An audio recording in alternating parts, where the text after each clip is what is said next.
misericordia mediante, vamos a estar en esta mañana gloriosa. Recordamos en este domingo la resurrección de Cristo y lo que esto trae para los hijos de Dios. La resurrección de Cristo trae para los hijos de Dios vida nueva. Trae realmente la vida eterna, trae la victoria sobre la muerte, trae la victoria sobre el pecado. Cristo clavó en el madero todos nuestros pecados. Pero no solo quedó en la tumba, sino que se libró Él de la tumba. Él dejó la tumba. Lo interesante de pensar es que el ángel removió la piedra de la tumba, no para que Jesucristo pudiera salir de la tumba, sino para que todos nosotros pudiéramos ver que Él ya no estaba ahí. Si nosotros vemos el texto bíblico, no dice que cuando el ángel removió la tumba, Cristo salió. No dice eso la Escritura. Cristo ya no estaba ahí. Cuando vinieron a buscarle, dice, no está aquí. Él ha resucitado, Él ya no está acá. Él venció la muerte con poder. Él prometió esto, dijo, yo tengo, nadie me quita mi vida. Tengo poder para ponerla y para volverla a tomar. Ese es el Dios a quien servimos. Ese es el Dios que nos amó tanto que se entregó por nosotros. Gloria a Dios por eso, porque Él tuvo misericordia de nosotros y se entregó a nosotros. Y hoy nos gozamos, celebramos esa victoria de Cristo a la muerte y al pecado. Y en el texto que vamos a estar hoy, en la segunda carta del apóstol Pablo a los tesalonicenses, vamos a estar en los primeros versículos, los primeros 4 versículos. Vamos a estar en esta mañana.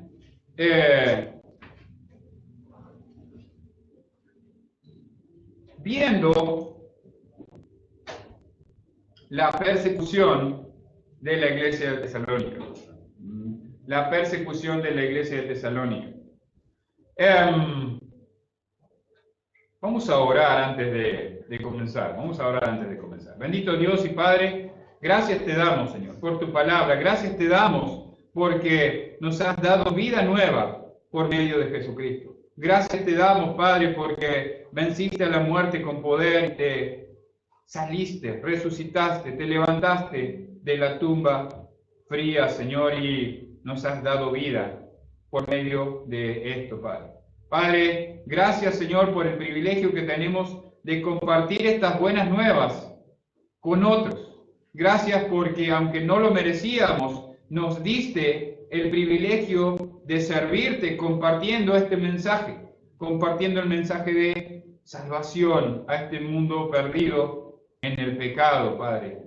Gracias por tu palabra que nos alienta, nos anima, nos exhorta, nos muestra, nos corrige nuestro andar fuera de tu voluntad, nos corrige de nuestro pecado.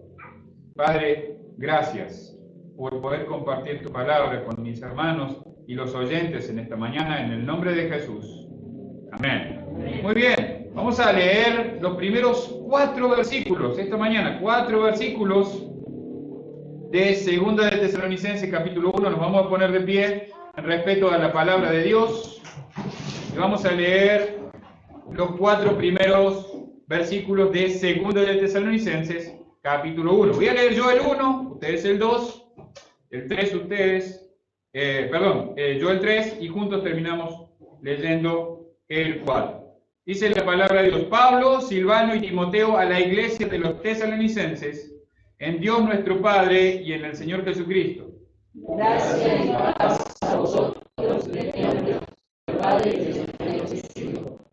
Debemos siempre dar gracias a Dios por vosotros, hermanos, como es digno, por cuanto vuestra fe va creciendo y el amor de todos, y cada uno de vosotros abunda para con los demás. Número 4.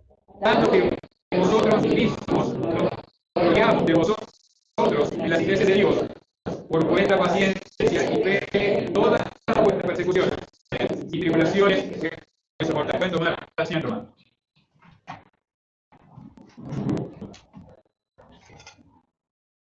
Hay modelo de saludo del apóstol Pablo, ¿no? Hay una, como lo hemos visto, cada vez que leemos una carta del apóstol Pablo, él siempre está saludando de la misma manera. Pablo va a comenzar en esta carta también a reconocer a sus colaboradores. A reconocer a sus colaboradores.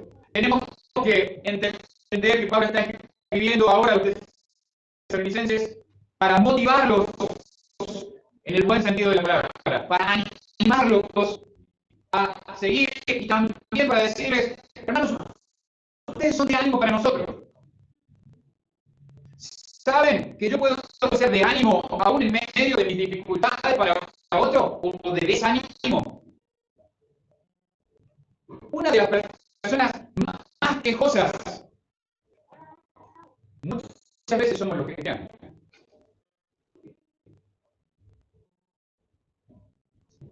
Hay personas que vos te juntás a hablar y lo único que escuchás de 10 palabras, 9 son quejas. ¿Dónde está el gozo en tu vida? ¿Dónde está la alegría de saber que Dios está con vos aún en medio de la peor dificultad? Ser de ánimo para otros en medio de nuestras dificultades debería ser nuestra manera de vivir. Si vos te contás con alguien, un hermano escrito, ¿cómo estás? Mal, mal. Todo es oscuro. ¿Dónde está el don de Cristo que alumbra? En vez de decir, oh, está todo mal. ¿Por qué? Mirá, estoy teniendo esta lucha, me pasó esto. Pero doy gloria a Dios por eso.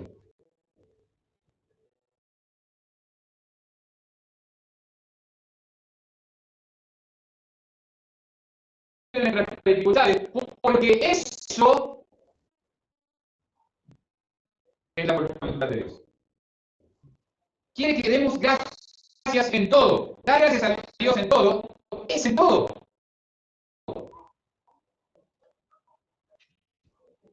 En todo. Se me rompió el auto. Gloria a Dios, se me rompió el auto. Se me quemó la casa. Gloria a Dios, se me quemó la casa.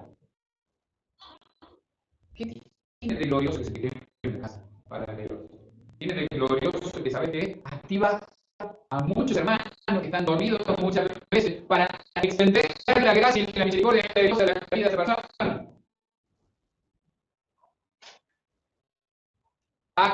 Activa tu confianza en Dios y no en tu billetera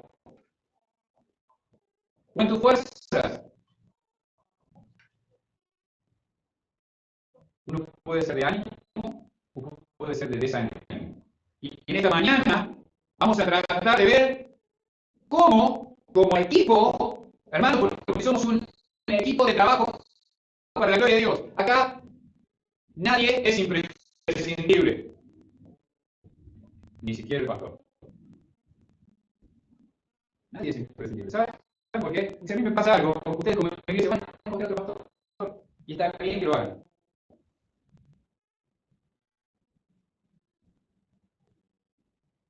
Pero sí, Dios nos ha dado el privilegio y la responsabilidad de servirle a cada uno donde estamos. Y Pablo va a mencionar a sus colaboradores, a sí mismo y a sus colaboradores muy cercanos. Dice Pablo, Silvano y Timoteo. Silvano o Silas fue por mucho tiempo un colaborador de Pablo. Era un colaborador de Pablo. Trabajaba a la par de Pablo. Timoteo era como un hijo, dice para Pablo. No era hijo de Pablo, pero era como un hijo. Timoteo pasó muchos años de su vida a la par del apóstol Pablo. Desde los 16 o 18 años, cuando va pasando por Listra y le dice, vení conmigo.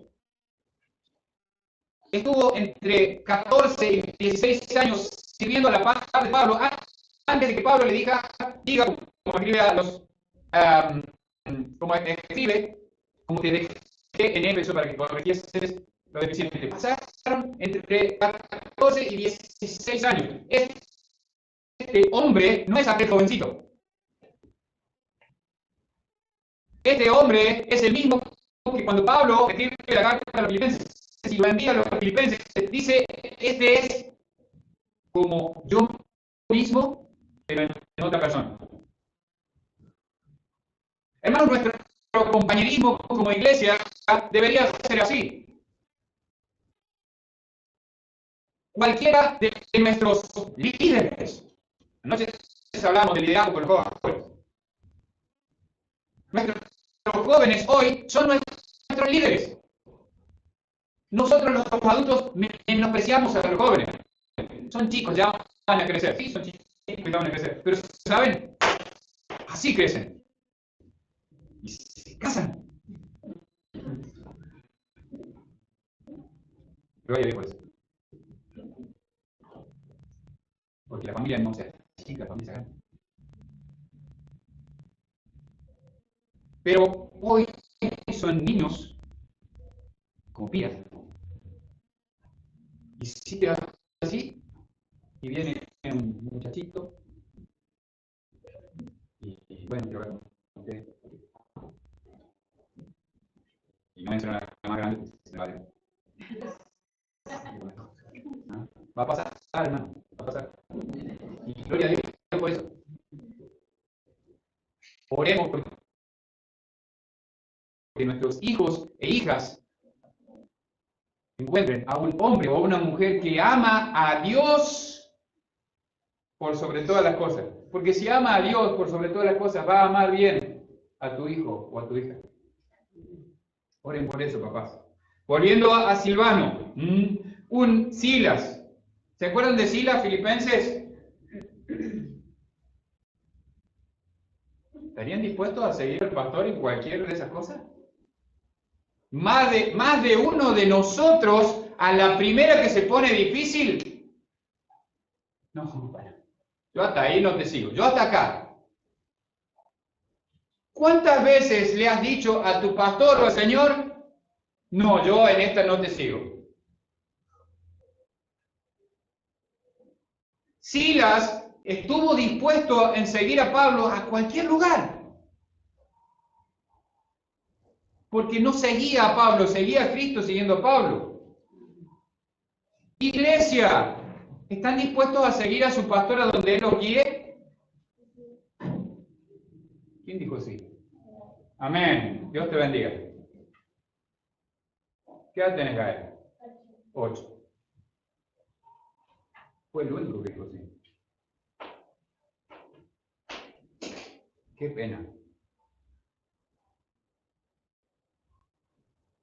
¿Saben? Dios guía a ustedes como iglesia a través de este siervo inútil.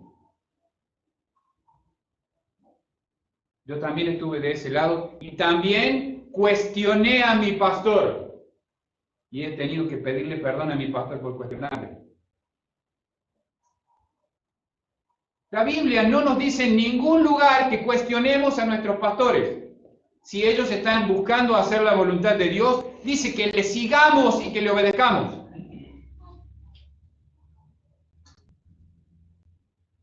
El equipo misionero, este equipo misionero, estaba yendo para allá. En el libro de Hechos leíamos anoche con los jóvenes que iba para un lado. Y a Pablo Dios le habló y le dijo, no, para allá no, para allá. Lo siguiente que escribe Lucas es, fuimos para allá. No hay ninguna referencia en las escrituras que le dijeran, no, mira, Pablo, vamos a estar orando, vamos a ver si es la voluntad de Dios, lo que vos decís. No, dice, dimos, por cierto, de qué era lo que había que hacer. Como iglesia, siempre estamos cuestionando o dudando de la dirección del pastor. ¿O me equivoco? No en todo, pero siempre lo cuestionamos. Sí, el sí, pero. Y el que me diga que nunca dijo a lo que el pastor dice sí, pero, es un embustero. o embustera? Porque todos hemos cuestionado a nuestros pastores. Todos cuestionamos a nuestros pastores. Silas estuvo dispuesto, Hechos capítulo 16, a ir a la cárcel con Pablo por la causa de Cristo. Estuvo dispuesto a sufrir a la par de Pablo. Y colaboró con Pablo en Tesalónica. Cuando ellos llegan a Tesalónica, Silas iba con Pablo. Lucas se quedó en Filipo. ¿Sabían que Lucas se quedó en Filipo? ¿De dónde saca eso, pastor? Pasa de primera a tercera persona la escritura. No nos dice, pero nos da la idea de que Lucas se quedó. Probablemente se haya quedado.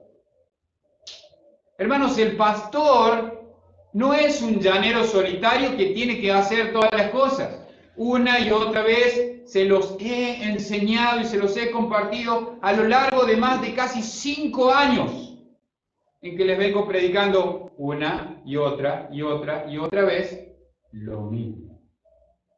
¿Me dijo antes? Discípulos que hacen discípulos. Me acuerdo de el último campamento de jóvenes, ¿no?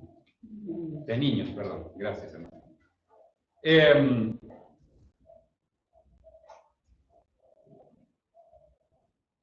No lo puede hacer todo solo. No debe hacerlo todo solo. Porque la iglesia no es el pastor. La obra de Dios no la hace el pastor. La hacemos juntos. Somos un cuerpo. Mi responsabilidad como pastor es tomar tiempo para orar, tomar tiempo con las escrituras para decirles, hermanos, por acá es el camino. Y tu responsabilidad, hermano, como oveja, es seguir a tu pastor. Por donde tu pastor te dice que vayas. No por donde vos querés ir. No vos decidiendo, por acá, no. El pastor dice que vamos para un lado, vamos para ahí.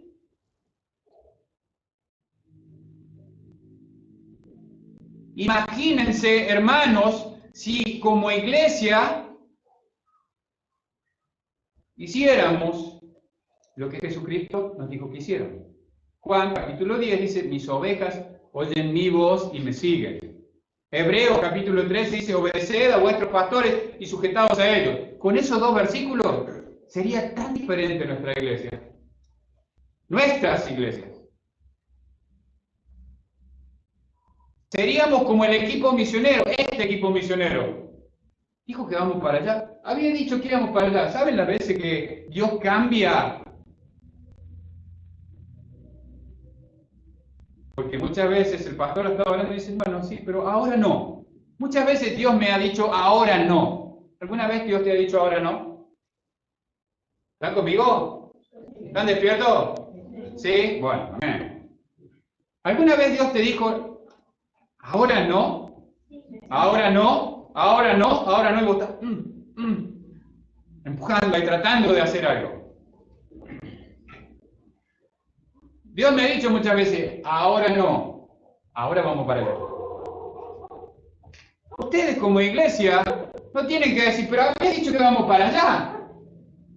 Amén, pastor, Dios te dijo que vamos para allá, vamos para allá. No importa que habías dicho que vamos para allá. Damos por sentado que Dios te está guiando hacia un nuevo lugar. Esto es lo que el equipo misionero de Pablo hacía. Seguía a Pablo. ¿Y por qué podían seguir a Pablo? Porque conocían a Pablo, porque amaban a Pablo, porque estaban dispuestos a seguir al Señor.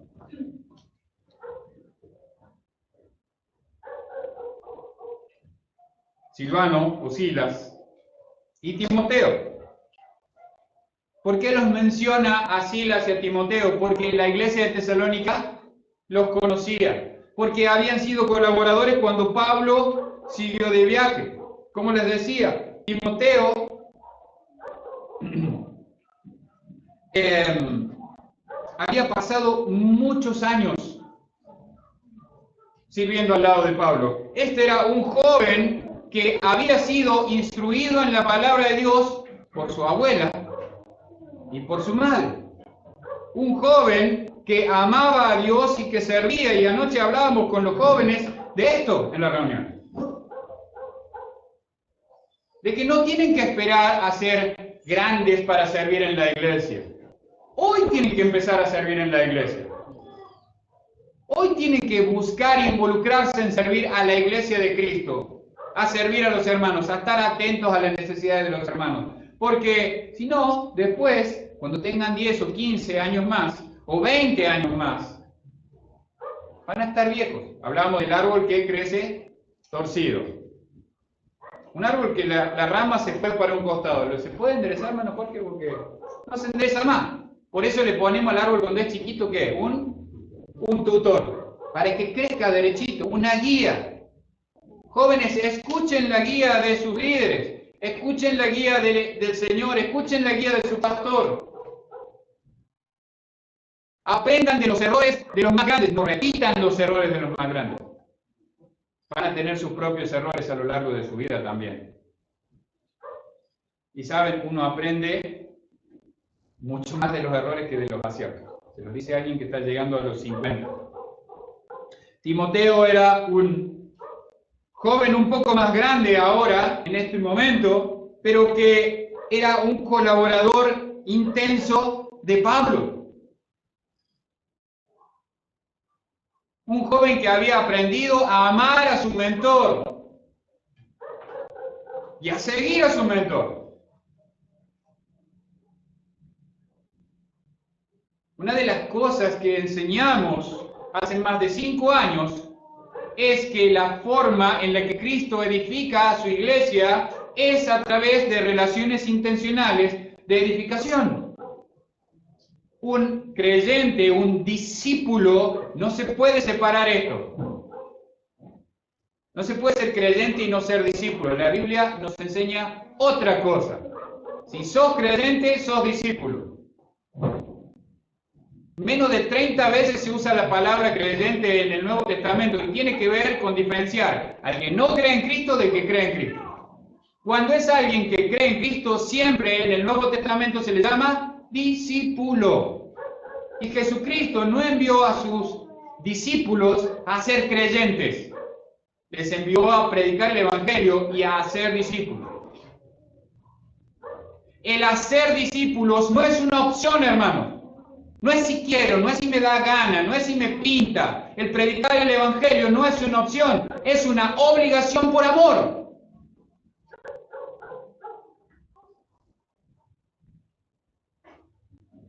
El ayudar a otro a crecer en la fe no es opcional. Ser un discípulo, aprender a ser un discípulo, siguiendo a un discípulo más crecido en la fe, no es opcional. Es la voluntad de Dios. Y si no estoy haciendo eso, estoy fuera de la voluntad de Dios. Y después uno quiere que Dios lo bendiga. ¿Sabes? Dios es tan bueno que aún en tu rebeldía, Él te da lo que necesitas. Timoteo había aprendido a seguir a Pablo. 16 años antes de que Pablo le diera un encargo importante. Nosotros muchas veces pensamos de que no, ¿qué más me quiere enseñar este tipo o esta mujer? Este hombre, esta mujer. Yo ya estoy bien, ya sé bastante, ya puedo seguir solito. No necesito que me esté encima todo el tiempo. ¿Saben? Como discípulo, debería estar rogándole a mi mentor que me ayude a seguir creciendo. ¿Cuándo nos vamos a juntar? ¿Cuándo fue la última vez que le pediste a tu mentor pasar tiempo con él? ¿O siempre estamos tan ocupados como para no pasar tiempo con nuestro mentor?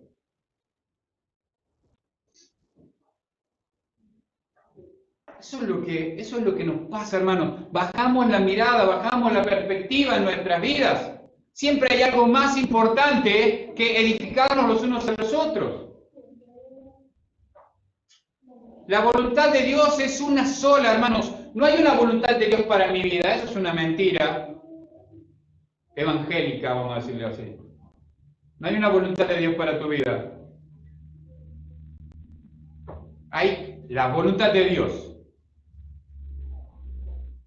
¿Dios obra de manera personal en tu vida? Sí.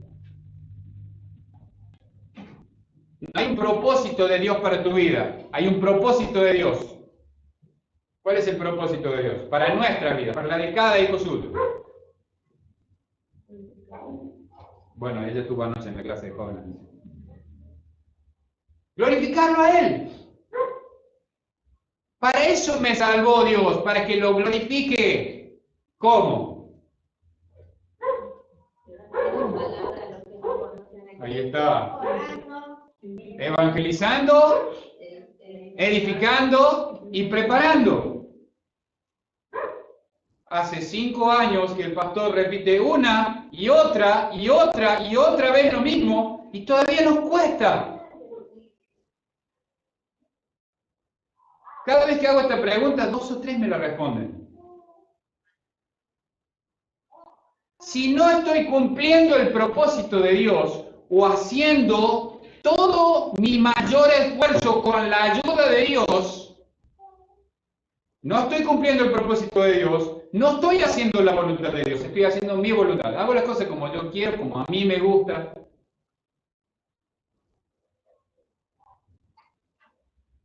Dios aún, a pesar de nuestra rebeldía, sigue siendo bueno.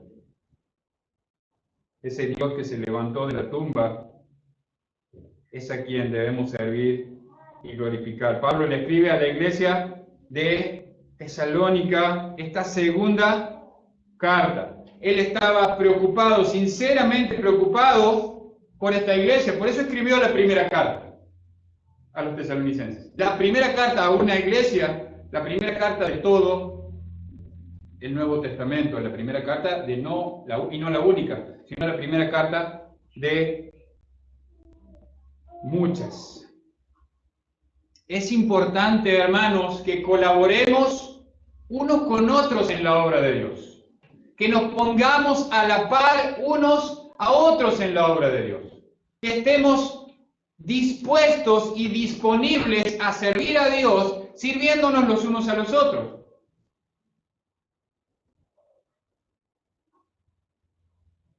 Yo quiero servir a Dios, porque amo a Dios.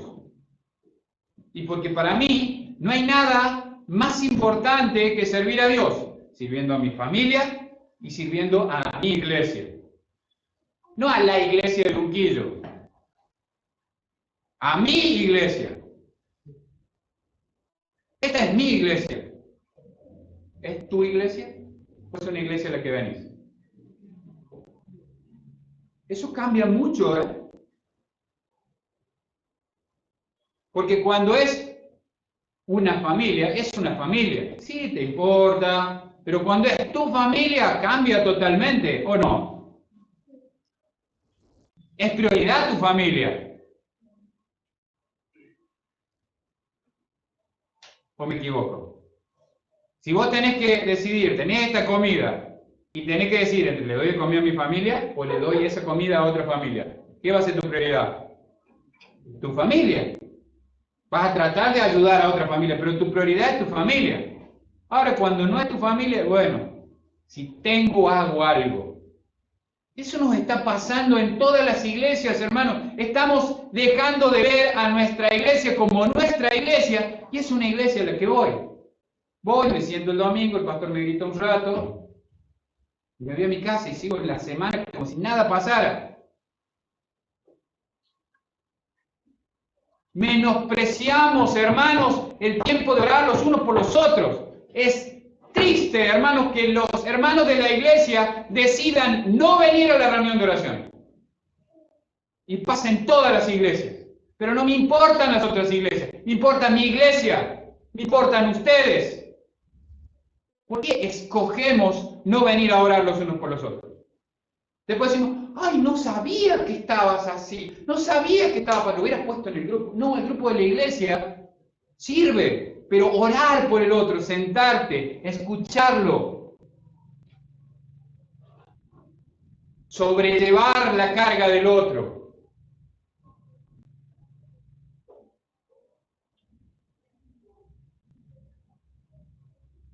Pablo escribe esta carta a los tesalonicenses porque ellos estaban atravesando tribulaciones, persecuciones. Recuerden el libro de los Hechos. ¿Qué está pasando ahí? Lo estaban buscando a Pablo y se metieron en la casa del hermano, patearon la puerta, entraron. ¿Dónde está Pablo? Los metieron presos. Después lo soltaron. Pero todo eso, la persecución permanente de los judíos y de los griegos. Esta es una iglesia mixta, con judíos y con griegos, como la de los romanos que veíamos esta mañana. Mixta, judíos y griegos. Los tesalonicenses estaban siendo de ánimo en medio de las tribulaciones. Pablo les dice, gracia y paz a vosotros. Gracia y paz a vosotros, de nuestro Padre y del Señor Jesucristo. Pablo siempre está orando por lo mismo y siempre está deseando a cada hermano gracia y paz. Gracia y paz. Versículos 3 y 4 dice, debemos siempre dar gracias a Dios por vosotros, hermanos, como es digno, por cuanto vuestra fe va creciendo y el amor de todos y cada uno de vosotros abunda para con los demás, tanto que nosotros mismos nos gloriamos de vosotros en las iglesias de Dios, por vuestra paciencia y fe en todas vuestras persecuciones y tribulaciones que soportáis. Qué lindo que alguien pueda gloriarse de cómo Dios está obrando en tu iglesia. Cómo que tu pastor puede estar con otras iglesias en una conferencia y decir, hermano, me glorío por mi iglesia de Unquillo. Porque en medio de todas las dificultades los hermanos permanecen fieles, siguen sirviendo al Señor, no se salen del andar en Cristo, no buscan vías alternativas. Doblan sus rodillas y oran juntos, se ponen en la brecha, sirven a mi lado, me gozo de mi iglesia.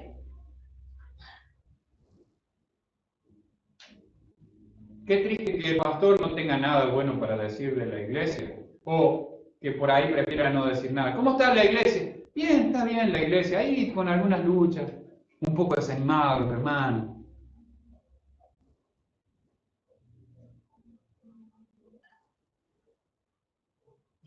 La fe de la iglesia de Tesalónica, la paciencia, muchas veces escucho a los hermanos o a los niños que piden que en la reunión de oración, ¿no? Niños, jóvenes, no, ore por paciencia, pastor, o hermano, ore por mí por paciencia. ¿Cómo está viniendo la paciencia a los tesalonicenses? ¿Por medio de qué? Persecución, tribulaciones, pruebas, no consecuencias. Ojo, estoy pasando por unas pruebas, pastor. ¿Sí? A ver, contame. No, eso no es prueba, eso es consecuencia de tus malas decisiones. Decidiste desobedecer la voluntad de Dios y ahora estás recibiendo las consecuencias de tus decisiones. Yo tengo problemas del hígado. ¿Sí? Siempre de hepatitis me quedó el hígado sensible. Si yo me como un montón de comida que me hace mal al hígado, ay, tengo una prueba terrible. No, es consecuencia de que comí lo que tengo que comer. Si yo decido desobedecer la voluntad de Dios, no es prueba, es consecuencia. La prueba va a producir paciencia. La consecuencia va a producir amargura.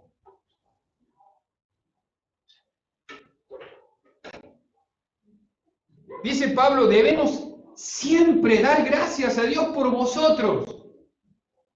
Era tan evidente la firmeza de la iglesia de Tesalónica a pesar de las dificultades, que Pablo no podía hacer otra cosa. Pablo y su equipo, los hermanos que habían estado ministrando en Tesalónica, el tiempo que estuvieron ahí, no podían hacer otra cosa que dar gracias. Siempre damos gracias.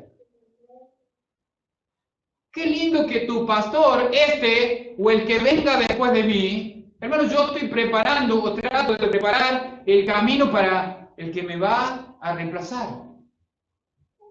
¿Qué ya te querés ir, pastor? No. Pero ¿y si el Señor me lleva?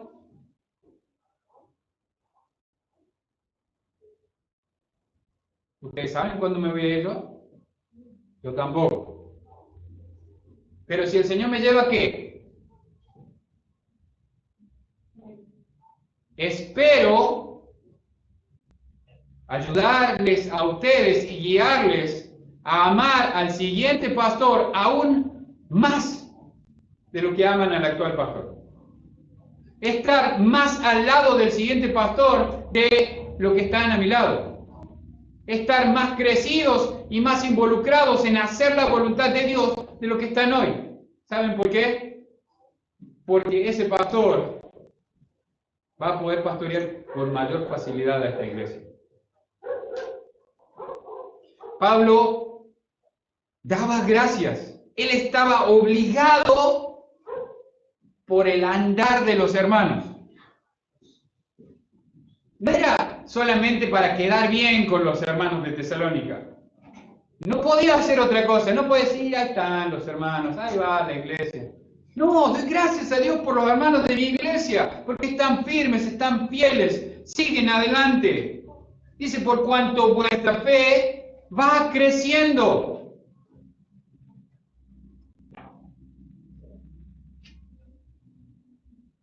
¿Saben? Probablemente en algún tiempo salga la escritura de la propiedad.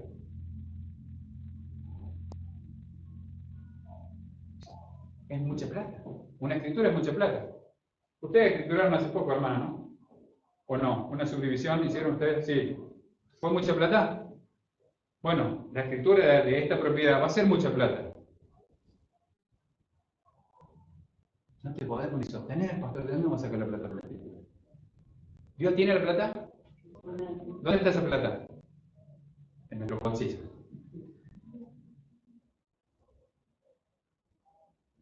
¿Está ahí? La provisión de Dios viene a través de ¿quién? De su iglesia, de ustedes, de cada uno de nosotros. El sostener al pastor, sostener a la iglesia, viene a través de nosotros. El hecho es que nuestra fe crezca, nuestra confianza no en nosotros, sino en Él y su perfecta provisión. A los filipenses les dijo, mi Dios pues suplirá todo lo que os falta, conforme a sus riquezas en gloria en Cristo Jesús. ¿Por qué le prometió esto? Porque los filipenses no eran mezquinos, no eran tacaños. Se dieron a sí mismos. Entonces no les costaba el bolsillo. No agarraban y abrían la billetera y decían, ¿cuál es el más chico? El de. Ah, no, el de 5. Bueno, también el de 10. Todo lo que tenían y lo dieron, y como no alcanzaba, dijeron, che, no va a alcanzar esta ofrenda. Vení, hermano Lucas, vení. Andá. Andá a Roma y trabajá para que al hermano Pablo no le falte nada. El hermano Lucas ni lo pensó, obedeció, se fue. Casi se muere. No se llamaba Lucas, en la Biblia se llamaba Epafrodito. La fe de los hermanos de Tesalónica crece. Hermanos, como iglesia, nuestra fe debería crecer cada día. Nuestra fe, nuestra confianza en Dios debería crecer cada día. Y la única forma de que eso pase es que nosotros pasemos mucho tiempo con el Señor, en oración y en estudio de la palabra. ¿Cuántas veces al día comen? Les preguntaba anoche el joven. Cada 3 horas, me dijo él. Día comen cada 3 horas, ¿no? Amén, que como hermanos, como hijos de Dios, cada 3 horas tuviéramos la necesidad. Hace 3 horas que no escucho al Señor, a ver. No, cada 15 minutos vemos las redes sociales, Instagram, que estamos ahora en vivo, Facebook. Eso sí, ¿no? De eso comemos mucho. Les compartía acerca de lo que el hombre justo hace en el libro de Salmos, capítulo 1, versículo 2.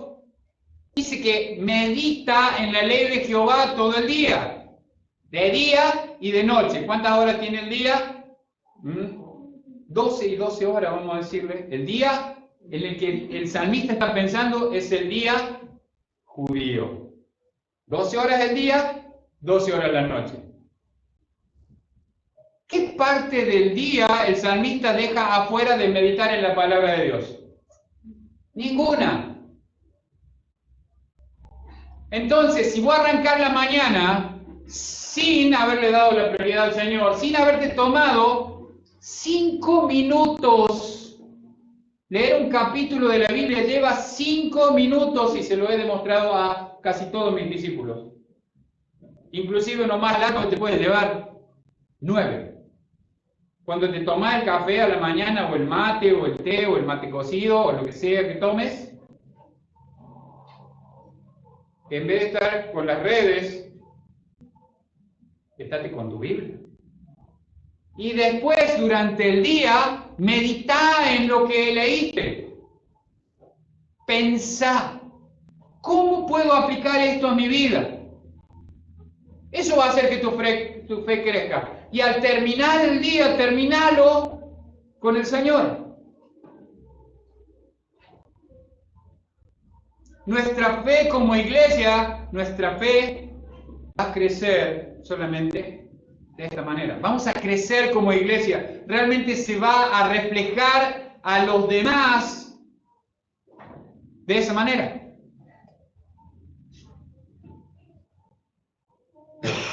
Pablo dice, por vuestra fe, vuestra paciencia y fe en todas vuestras persecuciones y tribulaciones. En la carta anterior, Pablo elogiaba a la iglesia, la fe y el amor de la iglesia de Tesalónica. Ahora elogia la fe y la paciencia en medio de todas las persecuciones y las tribulaciones.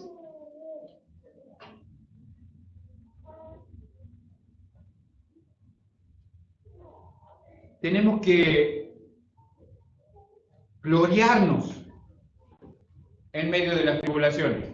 Tenemos que agradecer a Dios por las tribulaciones, porque eso hace crecer nuestra fe. No quejarnos de las tribulaciones. No dije no lamentarse, es normal, está bien. Llorar, lamentarse por una pérdida, no está bien. Pero en medio de las luchas, en medio de las dificultades, me tengo que gozar, dar la gloria a Dios, porque me ayuda a crecer mi fe. Pablo se gozaba de la iglesia de Tesalónica en esto. Nos gozamos, nos gloriamos de vosotros mismos.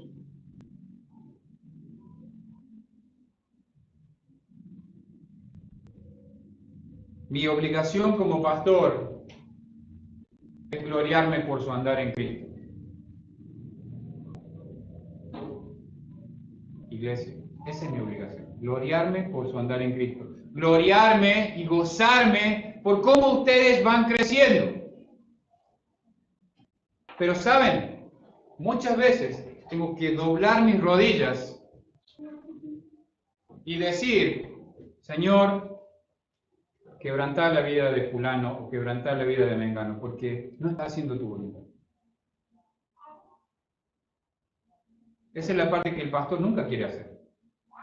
Orar para que Dios quebrante una vida, para que esa vida, cuando tocó su rostro contra el piso, mire a Cristo y siga a Cristo. No sus propios deseos, no para donde Él quiere ir, sino la voluntad de Dios, para que cumpla el propósito de Dios. Hermanos, piensen, mediten. No, eso no. Esa meditación no. Eso es justamente todo lo contrario a lo que Dios quiere que hagamos. Esa meditación te propone vaciar tu mente y un montón de cosas. Eso te da la oportunidad de que se llene de basura. No, meditar en la palabra de Dios. Pensar, ¿estás haciendo la voluntad de Dios? ¿Estás en el centro de la voluntad de Dios? ¿Estoy haciendo exactamente lo que Dios dice? Y la verdad no sé, pastor. ¿Por qué no sabes? ¿Sabes por qué no sabes? Porque te falta Biblia. Cuando no sabes, no tenés la seguridad de si estás haciendo lo que Dios quiere o no, es porque te falta Biblia, te falta tiempo con el Señor. Porque si pasas mucho tiempo con el Señor, vas a saber si estás o no estás andando con el Señor.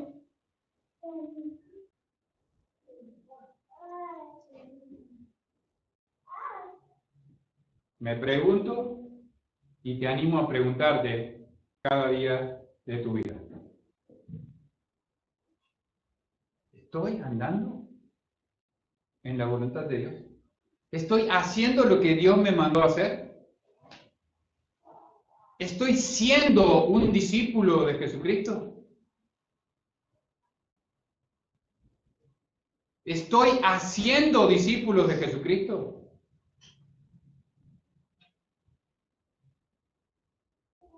¿Estoy viviendo mi vida de forma tal que mi pastor, porque algún día voy a estar sentado ahí y alguien va a ser mi pastor?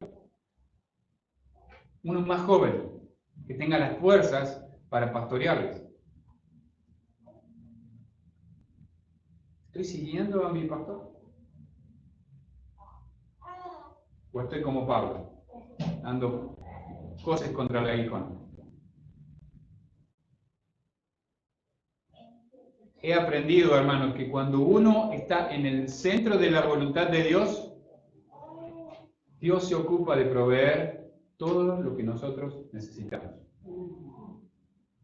Todo. Porque Él lo provee, no nosotros. Y en ese momento, o cuando vivimos de esa manera, mejor dicho, realmente estamos dando la gloria. ¿Dios se glorifica en nuestra vida? Sí, Dios se glorifica en nuestra vida. Pero nosotros le damos la gloria a Dios cuando hacemos su voluntad. Vamos a orar. Bendito Dios y Padre, te damos infinitas gracias por tu palabra que nos muestra, nos hace entender nuestro error de andar en nuestros deseos. Te rogamos, Padre, que sigas obrando en nuestras vidas, de forma tal que busquemos cada día conocerte más, Señor, tener una relación más íntima con vos, Padre, y andar en las pisadas de tu Hijo Jesucristo. Sabemos, Señor, porque a tu Hijo en este mundo no le fue fácil, que para nosotros tampoco va a ser fácil. Pero sabemos que lo mejor que nos puede pasar es vivir como Cristo vivió, andar como Cristo anduvo y sufrir como Cristo sufrió. Si eso te lleva a la gloria a vos. Padre, te doy gracias por el privilegio de compartir tu palabra con mis hermanos aquí en esta mañana y con cada uno de los oyentes. Y te pido, Padre, que bendigas este día. Gracias, Señor, por haber dado tu vida en la cruz del Calvario y también por cumplir tu promesa de vencer la muerte con poder y darnos vida nueva a través de tu Hijo Jesucristo y a través de tu resurrección de la tumba.